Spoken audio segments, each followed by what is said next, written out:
Thank you, Tim. Thank you for that terse, if not heartfelt, introduction. Good afternoon to all the workshop participants, both here physically at the Bob Martinez Center and participating online. Your time is appreciated.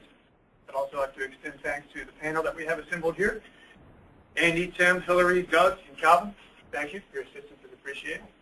And also, gratitude goes out to Jennifer Butler and Alice Heathcock, who are working diligently behind the scenes to keep us up and running.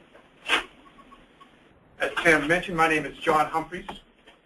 I'm designated as the Mitigation Banking and Uniform Mitigation Assessment Method Coordinator for the Submerged Lands and Environmental Resources Coordination Program here in Tallahassee.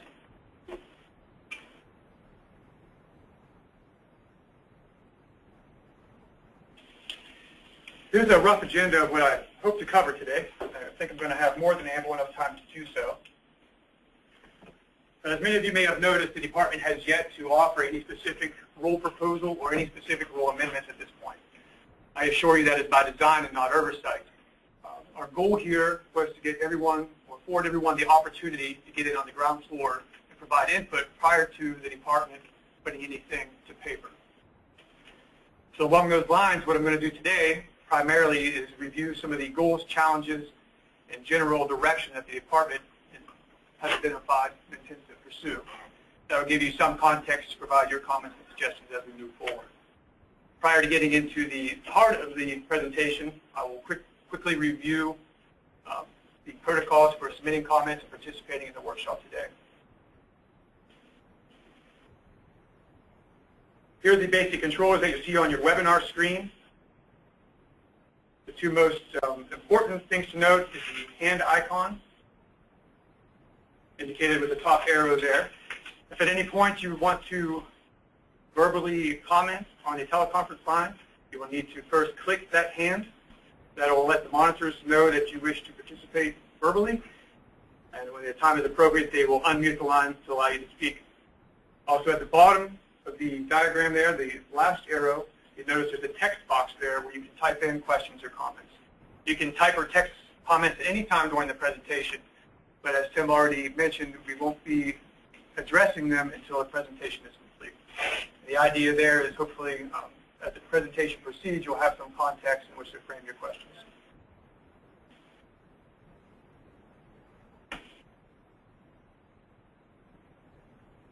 So to start, I want to review some of the communication tools we have used today and following the presentation. What you see here is a snapshot of the UMAM website. It's a publicly accessible website.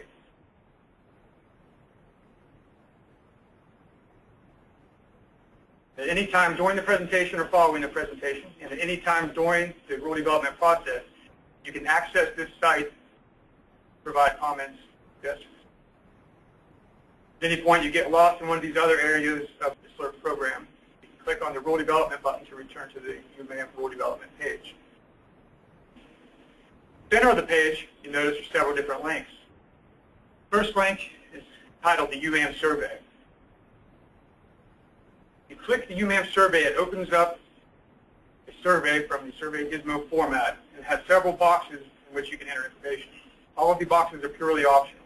There are no required boxes. So you choose to, which we encourage you to, you can provide your contact information and name. You can, at your discretion, complete the multiple choice questionnaire that's included.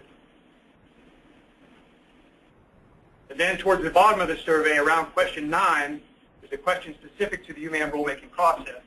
It asks if you would like to type or enter comments or suggestions or submit a file to be uploaded to the DEP website. If you click type or enter information here, it'll open an additional text box where you can go in and add comments.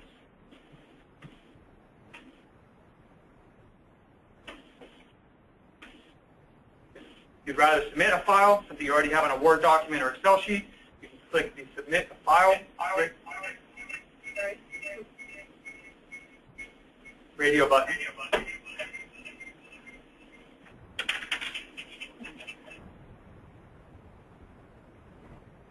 Which will open a prompt for you to upload additional files. By clicking on the Browse, a separate window will open up and allow you to navigate anywhere on your computer to upload that document.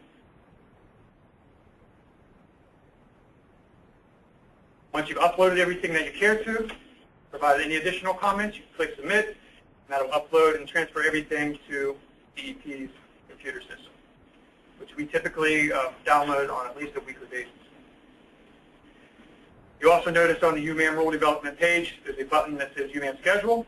You click this button, it'll take you to a list of currently scheduled meetings by topic, the current meeting that we have in process.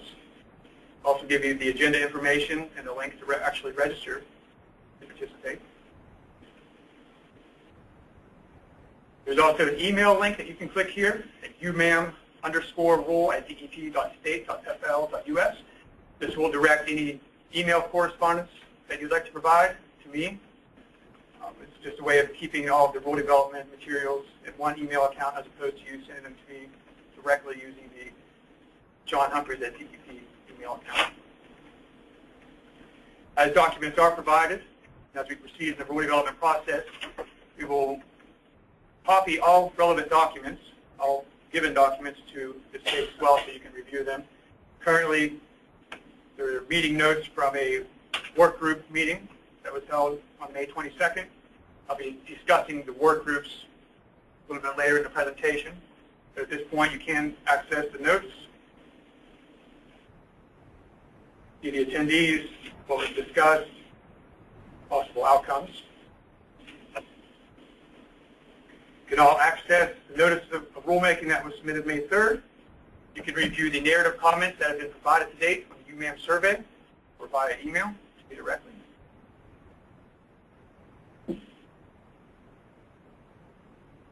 And you can review the survey results from the multiple choice questions found on the survey. See how the numbers are adding up so far.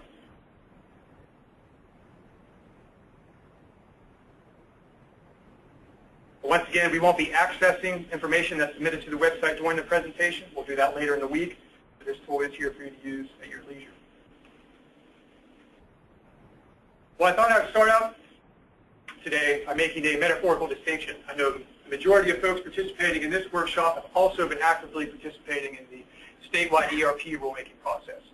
So I wanted to start out by making a distinction between that process as it may differ from the current process for UMAM. Like evolution, the SWORT program had specific guidelines where they were to try to maintain fidelity to the historical aspects of the individual rules. The overarching goal for combining the individual rules was to put everything together with the minimal adjustments to the individual rules as possible. So in that sense, there was an aspect of historical constraint. That microevolutionary process, where there was just primarily tweaking of language for clarification purposes to make everything flow together. The current process I would metaphorically describe as a bioengineering or engineering process. We have considerably more flexibility to modify the UMAM rule than we did for the statewide ERP rule. That said, when we come out the other side of this process, I do fully anticipate and expect that the UMAM rule will be identifiable as UMAM. Our specific goals during this rule development process are to reduce the subjectivity that's apparent in the current rule. We want to improve consistency at least two levels. One, we want to improve consistency of the individual field staff that are out there trying to conduct these assessments. We want them to follow a uniform pattern or uniform practice or process every time they assess a community. That doesn't mean to say that they will assess a seagrass bed the same way that they would assess a flatwoods community. They may assess them in completely different ways using different methods and protocols. But every time they visit that seagrass bed in that example, they will approach seagrass in a uniform way, in a consistent way. Then the second level of consistency is extrapolating that field process and scoring process across all regulatory agencies and across the private sector. So everyone is using the same protocol, the same procedure. The natural outcome of these two first objectives, these first two goals, will naturally be enhanced efficiency. Efficiency will be an emergent property. Taken together, these three objects, I think, will encompass a large area of improvement over the current process. Although not listed here, better protection for Florida's natural areas and a fair, more balanced approach to UMAM scoring between different projects will be a natural outcome if we can achieve these goals. That said, there are some obstacles in our path. The first one I'm going to speak about today, referring to as cognitive biases. Cognitive biases, I'll explain in more detail shortly, are just thinking or process errors that occur when there's not a protocol or process in place to specifically avoid them. More detail about that momentarily. There's also currently no standardized field protocol for UMAM. To achieve consistency, if we haven't yet agreed on individual variables that we're going to assess. Insufficient reference data refers to a current lack of reference sites, both from the literature and physical sites in the field. And finally, training is an additional obstacle that may not be detailed in great deal within the rule or in the revised rule, but nevertheless places a significant portion in the overall success of our project. So I'm going to start to get into cognitive biases briefly to kind of explain what those are and what we can possibly do to reduce them. This is one of the more famous quotes by Richard Feynman. The first principle of science is that you must not fool yourself. You are the easiest person to fool. In this quote, Richard is referring directly to cognitive biases and the fact that science as a process is typically designed to reduce those biases. Cognitive bias is completely unintentional. A lot of times it's used casually in the context of someone having malicious intent or intentionally undertaking some effort to skew the results. That is not the case. Cognitive bias arise very unintentionally. They're naturally occurring. In order to avoid them, you have to have a process, a formal process in place to make sure they don't happen. So in the context of UMAM, anytime we go to a field to assess a community, no matter how objective we think we are, no matter how experienced or knowledgeable we think we are, anything we observe, any math that we do in our heads, any assessment that we give is going to be subject to this bias effect. Though you might not recognize the specific nomenclature in this list in front of you, I'm sure that most of you are familiar with the effects in the field. So I'm going to give you some more specific examples to UMAM specifically. For example, the status quo bias.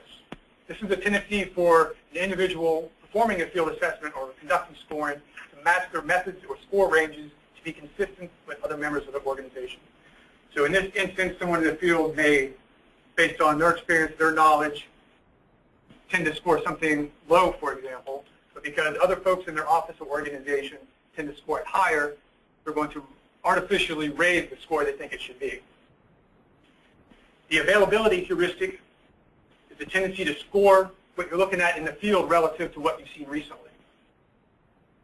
This may occur if, say, the day prior or the week prior you worked on a project that had an optimal condition type environment. Now you find yourself in a very similar type optimal condition, but not as well. Instead of referring to the reference criteria that you've already identified, there's a natural tendency to score relative to what you've seen recently, what's readily accessible in your mind and recollection. The reactive devaluation bias arises once again naturally, not with malicious intent, but it seems that the stronger the person, your regulatory or private sector counterpart on the other side, pushes the scoring in one direction, there's a natural tendency to argue lower. Even though both individuals may have started out with open mind, willing to discuss and come to terms, there's a natural tendency to become opposed or antagonistic.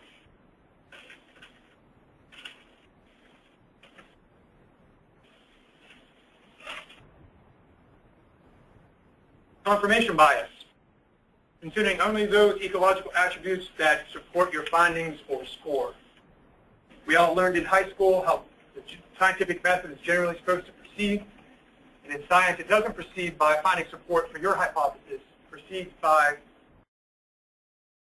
that is out there. Contrary to that methodology, folks have a tendency to only evaluate the data that supports their score or their interpretation. This is a pop quiz in prelude to the next one. I'd like everyone to very quickly, since we're on limited time today, score how happy you are with your life on a scale from 1 to 10. Okay, everyone have a number? During that process, I'm curious if you considered how you felt during the first Christmas that you can recall. I wonder if you remember how you felt when you got your first driver's license, or when you got married, or how you felt on your last vacation. I'm guessing that you probably did. So how were you able to come up with an answer to that 1 to 10 scale? Instead of answering the question about your life as a whole, you instead answered an easier question. You asked yourself, how do I feel now, or how have I felt recently? This is called a substitution bias. What happens whenever there's a question that requires considerable effort to contemplate or come up with an answer, folks have a natural tendency to replace that question with one that's more easily answered. So specific to UMAM, a substitution error might occur like this. Let's say there's a couple members of field staff out trying to undertake an assessment of community structure in a given area. First, they start out, you can tell by the expression on their faces that they're concentrating, they're trying to put together the relative values of all the attributes that they're aware of based on their experience, all the attributes that they know that are listed in the current UMAM rule. They're trying to do the math in their head. That's a tough problem to do. So what do? They answer an easier question. Typically, they'll go out and they'll say, is it a good community, or do I consider it a bad community? If they consider it a good quality community, as in this example, you're going to say, well, then my possible range is between 5 and 10. I'm going to go about halfway and pick a 7 or maybe an 8. It's much easier picking a score range than it is actually contemplating all the individual biological and physical attributes that are present in the community. It can be done much faster. And this seems to reach a point of agreement, at least initially. But at some point later, there comes a time when you have to contemplate the with mitigation scores or decide on the specific actions that need to be taken to improve a particular project. The number 7 doesn't help you in that aspect. You have to go back to the attributes to figure out what's going to happen in the future. What do we need to do to improve the situation or to enhance it? When you go back to reference those attributes from your memory, you may discover that you and the person on the other side of the fence actually didn't agree on what was in the field. You didn't actually agree on the condition of the vegetative community. You only agreed on the number 7. Now you have 2 different perspectives on what needs to happen in the future to improve that community. The easy answer, of course, is to do both, but of course that's more expensive, more time-consuming as well. So in fact, what you thought was agreement was not agreement. Typically at this point, in the real world, folks will find themselves back in the field reevaluating a second, a third, or fourth time, or having additional meetings to discuss what was originally looked at, or why or how did you come up with that number 7.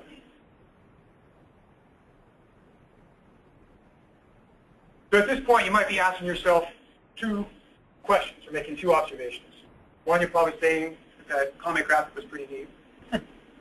And 2, you're saying, well, this cognitive biases stuff sounds good hypothetically or theoretically, but I don't think it pertains to me. I don't think I'm biased.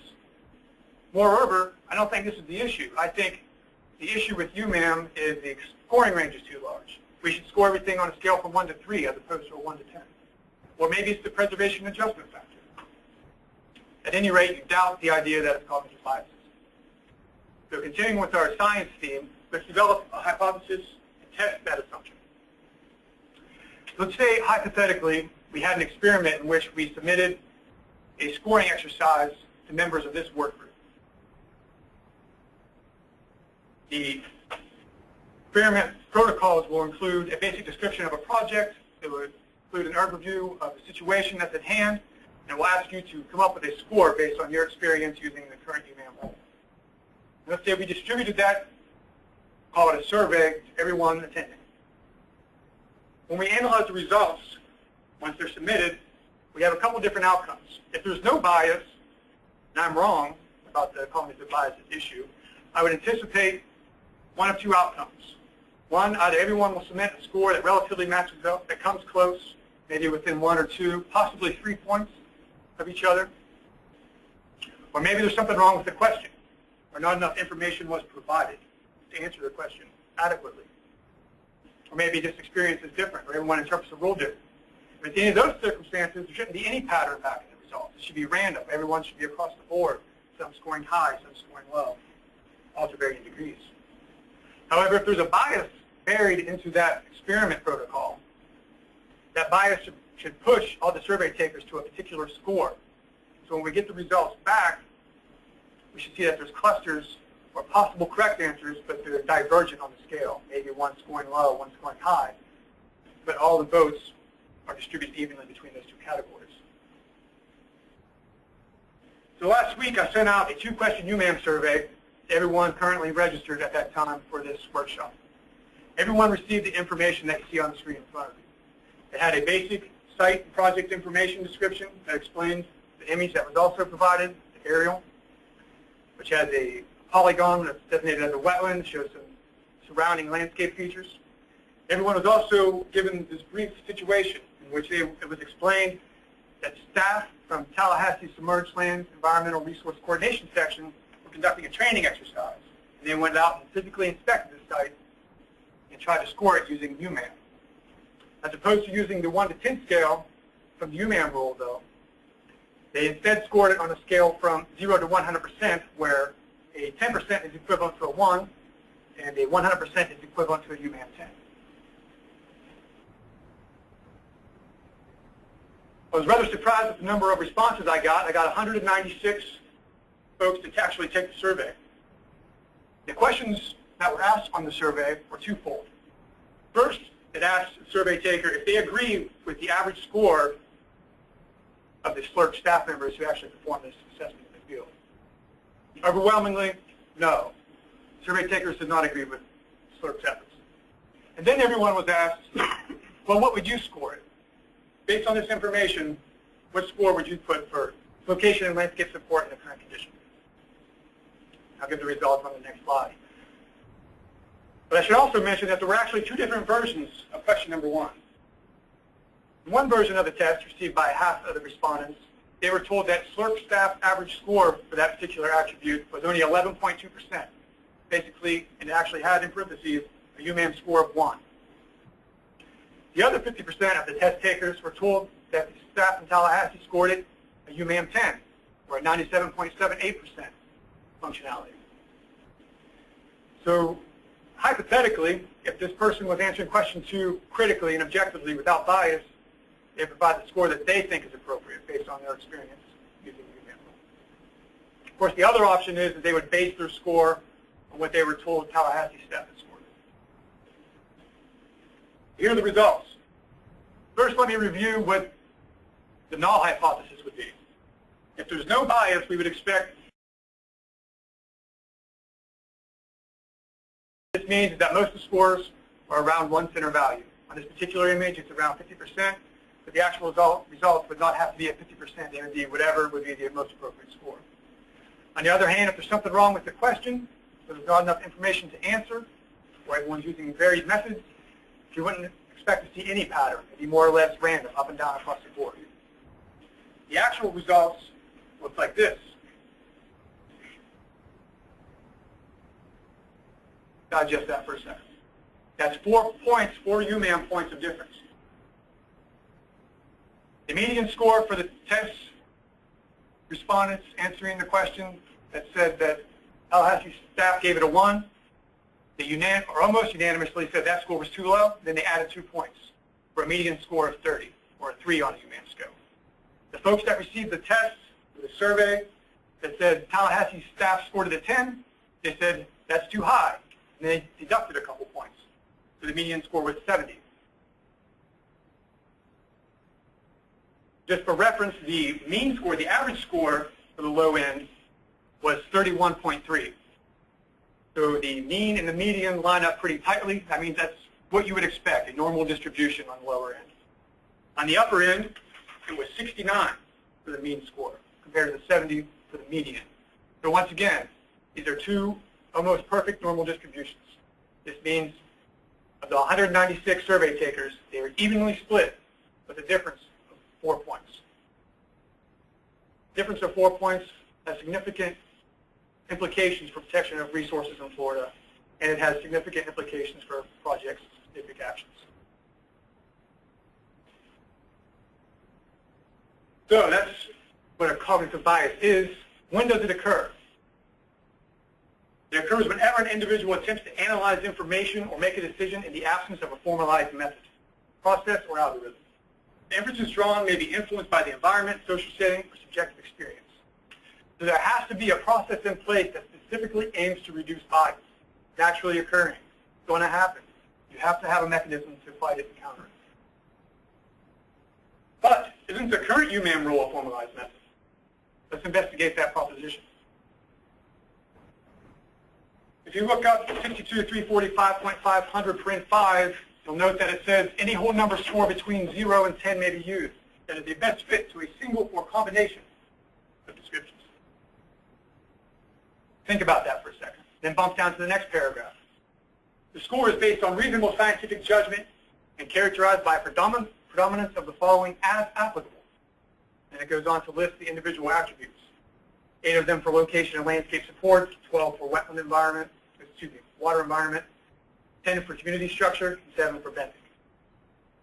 So those 2 paragraphs taken as a whole say that you can use as few or as many of those criteria in UMAM as you like.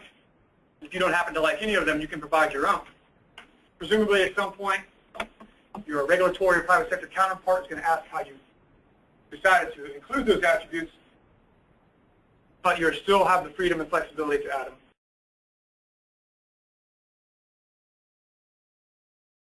Actual individual attributes that are included in the UMAM rule.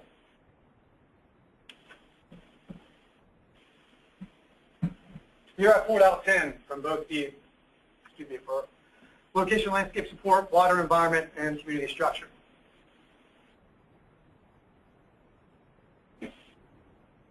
First thing I'd like to point out is that you're not limited to these 10. These are just the 10 that I happen to choose.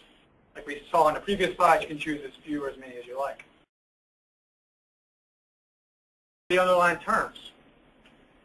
I am confident that we can come up with varying definitions of what these terms mean. I don't mean that we can do it for the sake of argument. I mean we can justifiably, using science, professional literature, come up with justifiable reasons for reinterpreting these words. So this doesn't lend itself to a very good sampling space. It doesn't lend itself to very much consistency. Let's make an assumption. Let's assume that we agree to use these 10 attributes for a scoring exercise. Let's say that we agree to stay within 1 point of each other on the 1 to 10 scale. So if I scored a 5, you agreed to score it either a 4 or a 6. That's a 3-point range. Let's say we agree to all these underlying terms, exactly what they mean. So that's 3 possibilities, 3 possible score possibilities for each of these 10 attributes. That's 3 to the 10th power, 59,000 possible combinations. Sure, one individual could land on that particular combination, but what are the probabilities without intensive discussion that 2 individuals would land on that same probability? We can also discuss the current field methods required by the UMAM rule. There aren't any. There is no mention of any specific observations that have to be made or documented. There's no specification if you have to walk a transect or make a point description. It doesn't say you have to identify the seasonal high water line or make a plant list. It's up to the individual based on their experience. So, is the UMAM rule a formalized method? The assessor can choose as many or few attributes as they like based on their experience. The assessor can choose attributes listed in the rule or provide their own based on their experience. The assessor can weight individual attributes as they deem appropriate based on their experience. And the assessor can perform a cursory or extensive field assessment as they deem necessary based on their experience. We haven't even talked about risk or the preservation adjustment factor yet. Coming up with values for both of those also offers significant flexibility. So the current rule doesn't cause cognitive bias, but it does leave the door open to it. Kind of a visual representation of the point I just made. The gentleman on the left is contemplating all the attributes, trying to determine their relationships, trying to determine their relative weights, how they fit together. It's a very complex mental exercise. The gentleman on the right, however, is following an orderly, formalized method. considering one attribute at a time, weighing them as he goes. I'm inclined to think that the current UMAM rule is more like the scenario on the left. So, what can be done to reduce cognitive bias? If only there was a procedure specifically designed to reduce bias through a process of systematic observation, measurement, followed by formulation, testing, and adjustment of a hypothesis. So if only there was a method that required standardized collection of field data, one that exchanged a range of narrative possibilities for quantitative, specific, categorical criteria, something more discrete, and a process for establishing an estimate, comparing that estimate to other resources or other estimates, and modifying accordingly, all to pursue the hypothesis, which is the level of ecological function. This definition is known as a scientific method. So how do we implement that for rule development? How do we adapt to scientific methods? A couple things need to happen. One, we need to standardize collection of field data. We need to reduce the propensity for narrative entry, narrative description. And we need to improve reference criteria so we have a frame of reference that doesn't fluctuate or change. The standardizing of field data collection. If you want a consistent result, you have to first to agree on the variables under consideration. We can't come up with a score that agrees unless we look at the same points of observation in the field. We need a process that guides us through that. First, step 1, step 2, step 3, please consider X, then consider Y, and consider Z. But we don't want a research project. This has to be a rapid procedure. So we only want to make those observations that are absolutely necessary for scoring. If you doubt that a formal field method is needed, I would encourage you to ask around to see if any of your associates or coworkers or other companies have tried to develop their own method for standardizing scoring or field assessment. I've been given copies of forms, documents, and procedures made by DEP staff, made by water management district staff, made by multiple private sector agencies, and also from public interest groups. It seems that there's a wide agreement that something is needed to formalize the process. We also need to reduce the propensity for narrative. We need to move from storytelling to the actual reporting of specific observations. In the UMAM forms that I've reviewed, there seems to be a tendency to put in buzzwords, how supplemental planning will increase diversity or species richness and thereby contribute to ecological function. That doesn't tell me anything. Tell me what species you're planting. Tell me what species are lacking. Essays equal bias. Here's 3 of many studies that have studied evaluator error in assessing essays. Even the College Board that evaluated your SAT, they have error. These folks have rigorous grading scales, rigorous procedures they follow, and they still come up with error. In some cases, 50% error.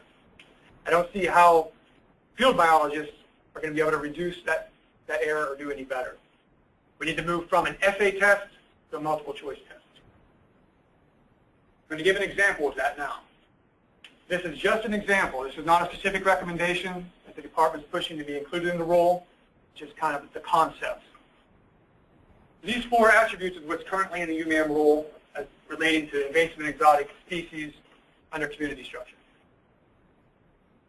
Via 10, invasive, exotic, or other invasive species are not present. That's a very good attribute. That can be defined, yes or no. If there's disagreement, we can go out and look at it and agree in the field.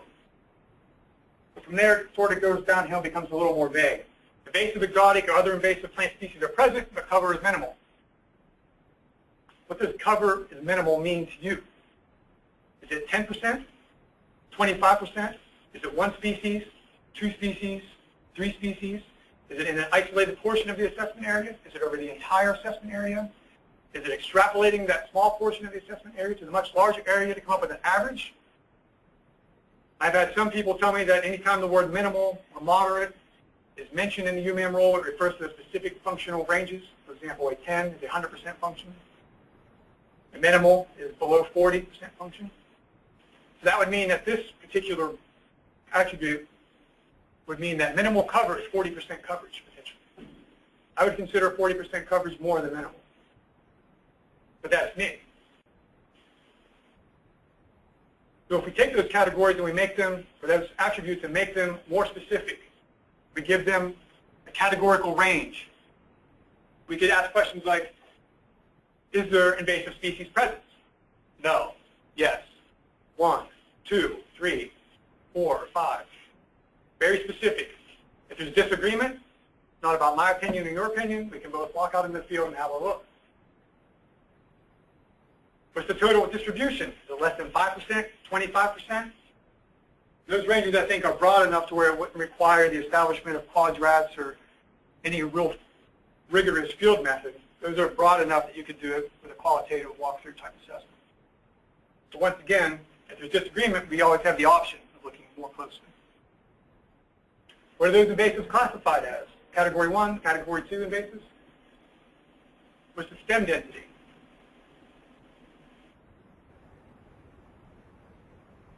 So not only does this give you a categorical range of options or possibilities for assessing invasive disturbance, it also forces you to answer the question. So if we go back to what I talked about earlier, where you have flexibility in which attributes you choose to address, in this instance, you would have to address this attribute. You'd have to respond to the questions. I included the numbers on this example just to kind of lay out the concept. I'm trying not to get hung up on individual numbers. In this example, would say there was an invasive species component to the community structure score. You would add up the totals from these 4 questions, divide by 2, come up with a range between 1 and 10, rounding up at 0.5. But that's just an example. And to further caution you, I'm going to look at the note on the next page. Don't get hung up on the numbers at this point. More important that we lay out the specific biological attributes that we need to address. At any point down the road, we can address the mathematics of scoring. We can make it say whatever we want. We can decide on the weights.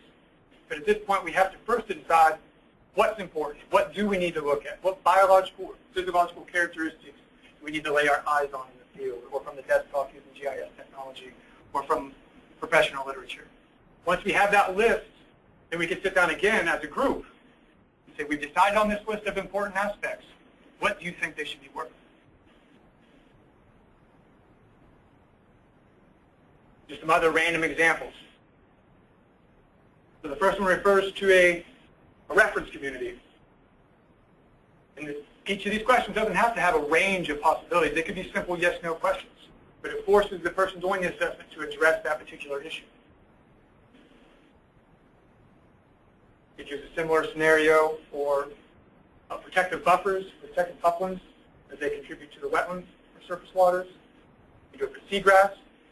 And if you look at questions 4 and 5, you can also have very specific questions that can be addressed.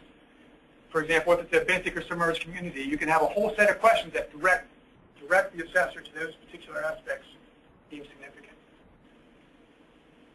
Perhaps you want to include something not only specific to benthic, but maybe regional significance.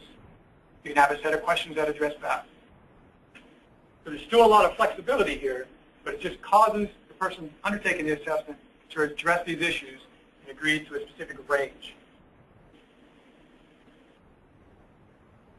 So then, after you have the current scores accumulated by going through that list of questions, you can revisit the same questions again in light of what specific project activities you plan to take. Answer the same question, but what if? For example, in the lower right-hand corner, the invasive species example. Let's say on the current condition you chose letter C, option C, because it had 2 species present. If you're confident, based on your project plan and the actions you plan to take to eliminate invasives, when you go back through with the width mitigation score, you would assume that that one species maybe is eradicated.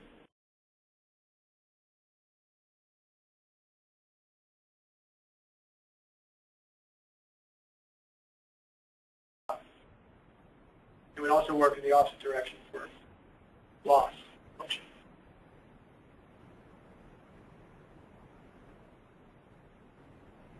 Then as we move forward to make any changes to the risk or the preservation adjustment factor, we could use a similar formalized method.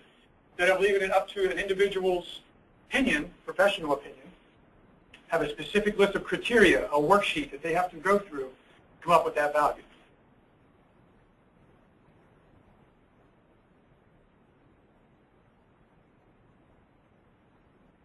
We want to make it as simple as possible. Reduce the number of decision points necessary. We don't want to have the assessor develop their own field protocol every time they go out there. It should be a standardized, uniform method. But it has to be effective. Moving on from scoring, talk a little bit about reference criteria. Currently, the habit is to utilize the Florida land use, land cover categories as reference terms. As we move forward, we recommend that get changed. The default position for reference community should be the Florida Natural Areas Inventory. Now, that said, there is always the preferred method of finding an optimal community, similar community, in close geographic proximity. That entails more time and resources to find that site, and that site might not even be available at all. And of course, you can always modify the FNA description to provide specific distributions that you might recommend, or to add maybe current research, professional literature to add species, remove species from that description, etc.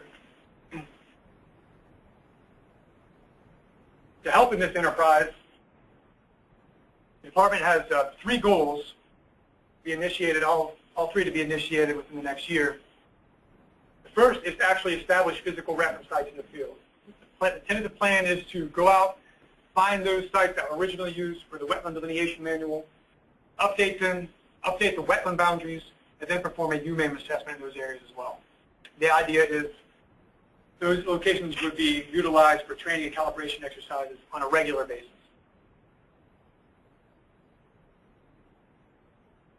The department has also recently received an EPA grant to help us develop an ecosystem model of the state. As part of that exercise, we'll be working on the reference sites. We'll also be developing elaborate professional literature and opinion to develop that ecosystem model, which will be accessible to the public. The idea is that at some point, once it's up and running, it can be used to calibrate, at the very least, location and landscape scores, as it will rely heavily on landscape metrics. And then we're also working towards what we're referring to as an examples database. What this database will do is it will take all those approved UMAM scores and exercises, assessments that have been done, put them into a relational database, break them up into their individual categories, so someone performing an assessment can look up the specific community they're interested in or they're working on, specific to their region, specific to their project specifics, and then find the scores that were previously approved by the department or the regulating agency. They have a frame of reference of what has worked in the past.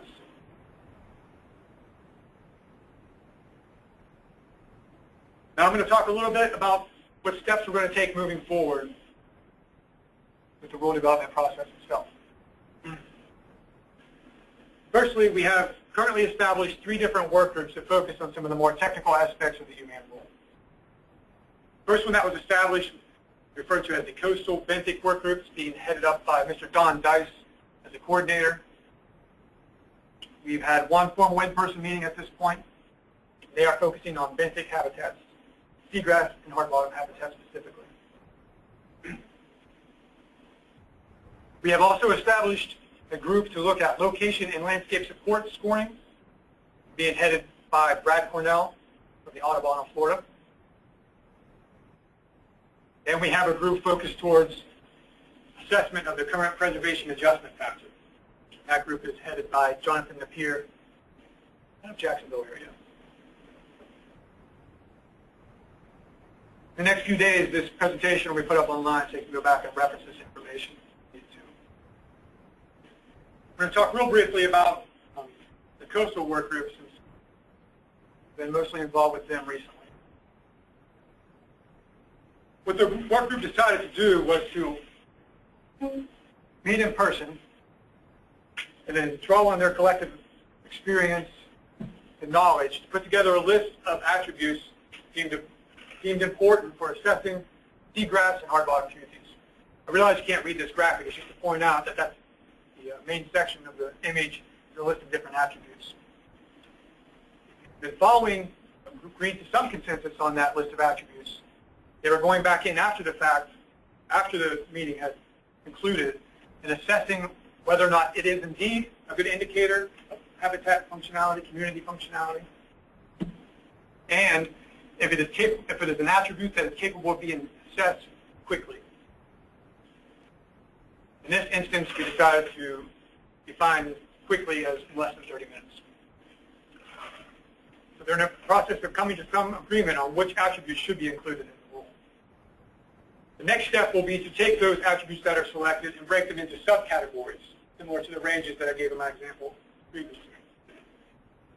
And once they agree on the ranges of biological and physical criteria, then the last step would be to assign the relative weights. Last step is to do the math.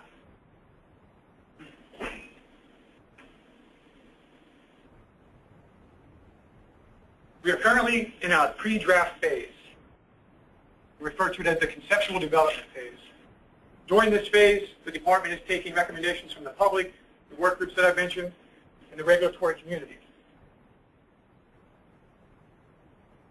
We're asking that everyone review the current UMAM rule, identify areas they see as potential concern or areas they have recommendations for, develop very specific recommendations that could be implemented to remedy that situation, and then also work with us to develop tools or technical guidance to provide additional clarification.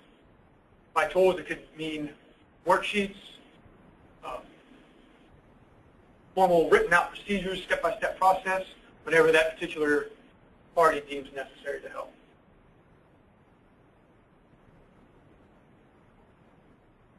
That information is going to be given to DEP.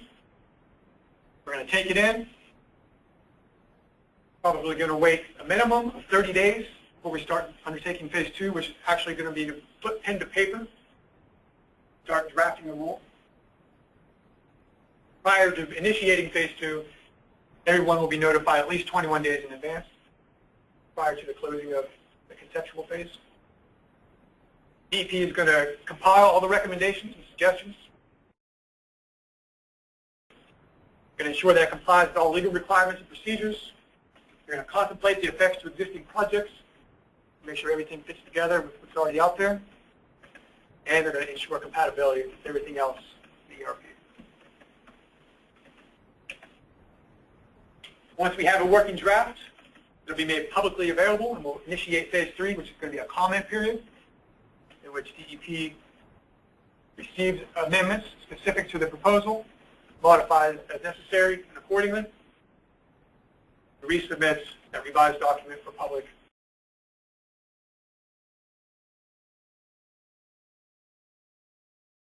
that we can all agree to. Then finally, once we have reached a product that we think we can agree to, we'll form the rule adoption hearing.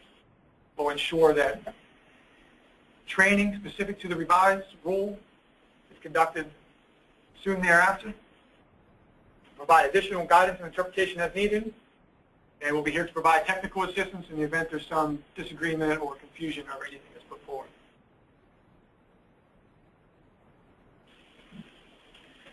I'm going to talk briefly about UMAM training, which I don't anticipate being detailed to any great extent in the revised rule, but training does have repercussions on the success of our overall consistency.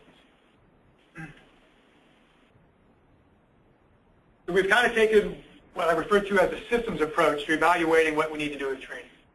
So if we look at this map of Florida with the distributed points on the map, what's the most efficient way for us to distribute information? Currently, using what I would refer to as a sequential processing method. In other words, folks from Tallahassee, the experts here in the clerk program, will run to one location in the state, conduct training, usually for the duration of about a week, run back to Tallahassee for a week, and head back out to the next location. So from one location to the next, stopping back in Tallahassee after every interval in a sequential series. The problems with this, or the downside to this methodology, is that it's considerable travel costs. You're talking 3 or 4 individuals from Tallahassee spending at least a week in each location, setting up the exercises in the field, conducting at least 3 days of training, cleaning up the field afterwards, 5 days of travel, 4 to 5 individuals, 6 weeks out of the year, travel costs add up. The other drawback is the training interval. Because the same group of individuals have to travel around the state, the interval between different training sessions is big, typically once a year when you're lucky. Another downside is it doesn't increase in the instructor local knowledge. For the folks in Tallahassee, although experts, they lack local knowledge or regional specificity that someone living locally might have. And then professional development. Tallahassee staff is running this sequential process. They don't have time to develop any advanced training. Likewise, because of the large training interval, the folks in the individual regions or locations around the state, they don't have the opportunity to develop any extensive expertise. They just get refreshers every year or every other year. So if we look at this from an ecosystem perspective, we could probably assume that this is an unstable ecosystem. By that I mean that it's subject to disturbance. If something should happen, a hurricane or a higher priority meeting takes a trainer away from this sequential processing series, the training for that particular region is going to be delayed for it's going to be delayed for a significant period of time. You'll be lucky if it's able to be rescheduled within the same year. In contrast to this sequential processing method, there's another method called parallel processing. What this method aims to do is to establish subject matter experts, trainers in each location around the state, geographically dispersed network. Benefits are there's reduced travel costs because the local guy doesn't have to stay in a hotel. Training interval increases because he's more readily available and is in tune with the local schedule and priorities. Local knowledge is increased because he lives and works locally. So field prep time will be reduced. And professional development increases because that person is providing recurrent training to folks in his geographic proximity, and the folks in Tallahassee have time to develop advanced training or provide guidance. So this would be a stable ecosystem because if that same storm or higher priority event occurs and eliminates one of these connections, there are still other connections to take its place. If one trainer is not available, we can rely on one from the adjacent area. So how do we implement that strategy? One of the things that I've been asked very frequently is the possibility for development of a UMAM certification program in which individuals can be somehow certified or qualified to undertake UMAM assessments and receive some benefit on the backside as far as processing speed for applications. We are not currently in a position to pursue that exercise, primarily because we don't have enough or sufficient available instructors to even submit such a program to train everyone that would be interested. So the first step, if we even have any anticipation of heading in that direction, is to develop.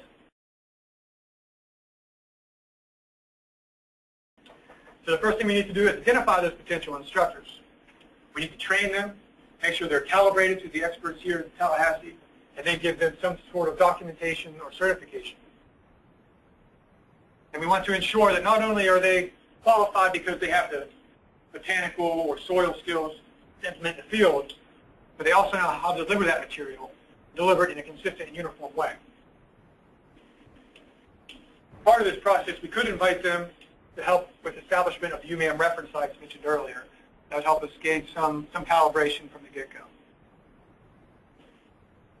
And at that point, once there are certified, in quotes, instructors around the state, the job of DEP's CLERC program will be to act more or less as a school board, develop the training materials, methods, and standards, develop the curriculum, administer the certification program, be responsible for any follow-up testing, either to qualify to attend the field training or for instructor certification specifically. And they can also work to develop advanced training.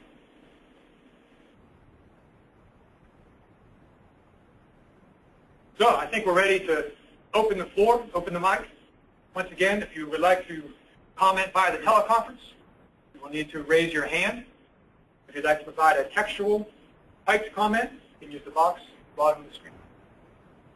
Thank you.